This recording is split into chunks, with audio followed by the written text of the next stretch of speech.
ആണവായുധങ്ങൾ ഉപേക്ഷിച്ചില്ലെങ്കിൽ ഇറാനെ ബാക്കി വെച്ചേക്കില്ലെന്ന മുന്നറിയിപ്പുമായി അമേരിക്കൻ പ്രസിഡന്റ് ഡൊണാൾഡ് ട്രംപ്.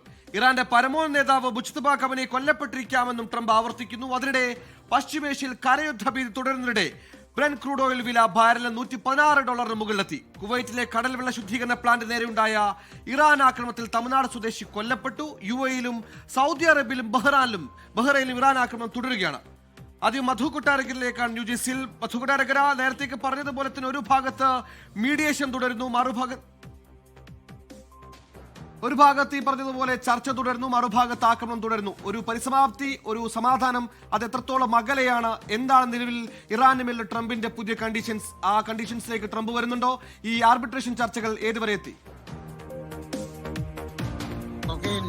രാവിലെ നമ്മൾ റിപ്പോർട്ട് ചെയ്തതുപോലെ ഇന്നലെ വൈകിട്ട് മയാമിയിൽ നിന്ന് വൈറ്റ് ഹൗസിലേക്ക് പോകുമ്പോൾ മാധ്യമപ്രവർത്തകരുമായിട്ട് ഡൊണാൾഡ് ട്രംപ് സംസാരിച്ചപ്പോൾ അമേരിക്ക മുന്നോട്ട് വെച്ച 15 സമാധാന പദ്ധതിയിലെ മിക്കവാറും ഉള്ളതെല്ലാം ഇറാൻ അംഗീകരിച്ചെന്നും ഏതാനും ചില കാര്യങ്ങളിൽ മാത്രമാണ് വ്യക്തത വരുത്തേണ്ടതുള്ളതെന്നാണ് പറഞ്ഞിരുന്നത്. എന്നാൽ ഇറാൻ അത് ഔദ്യോഗികമായിട്ട് നിഷേധിച്ചിരിക്കുകയാണ്. ഇറാന്റെ വിദേശകാര്യമന്ത്രി ഇസ്മയിൽ ബഗായി പറഞ്ഞിരിക്കുന്നത് അമേരിക്ക പറഞ്ഞിരിക്കുന്ന കാര്യങ്ങൾ അപ്രായോഗികമാണ്, യുക്തിരഹിതമാണ്, അതുമാത്രമല്ല അമിതവുമാണ് എന്നുള്ളതാണ്. അതുകൊണ്ട് തന്നെ ഈ പാകിസ്ഥാൻ മുൻകൈ എടുത്ത് നടത്തുന്ന ഈ മീഡിയേഷൻ ചർച്ചകൾ വഴിമുട്ടി നിൽക്കുന്നു എന്ന് വേണമെങ്കിൽ പറയാം.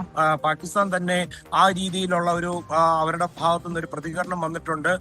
അവർ പറയുന്നത് അമേരിക്കയും ഇറാനും നേർക്കുനേർ ഉള്ള ചർച്ചകൾക്കുള്ള ഉടനുള്ള സാധ്യതകൾ അവരും തള്ളിക്കളഞ്ഞിരിക്കുകയാണ്.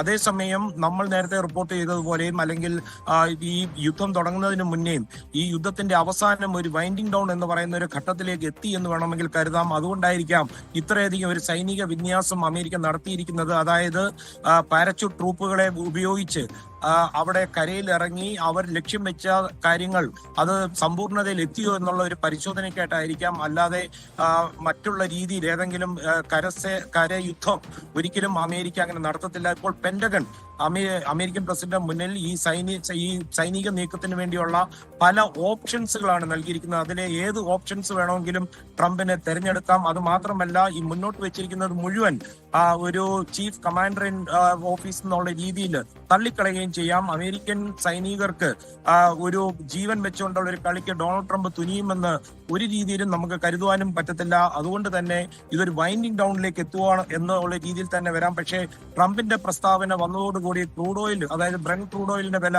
116 കഴിഞ്ഞിരിക്കുന്നത് ആശങ്ക ഉണർത്തുന്ന ഒന്നാണ്. ഇപ്പോൾ ഈ വരും ദിവസങ്ങളിൽ ഒരു മിലിറ്ററി റെയ്ഡോടുകൂടി ഈ യുദ്ധം അതിന്റെ പരിസമാപ്തിയിലെത്തും എന്നാണ് നമുക്ക് കരുതേണ്ടിയിരിക്കുന്നത്. സൊഹൈൽ,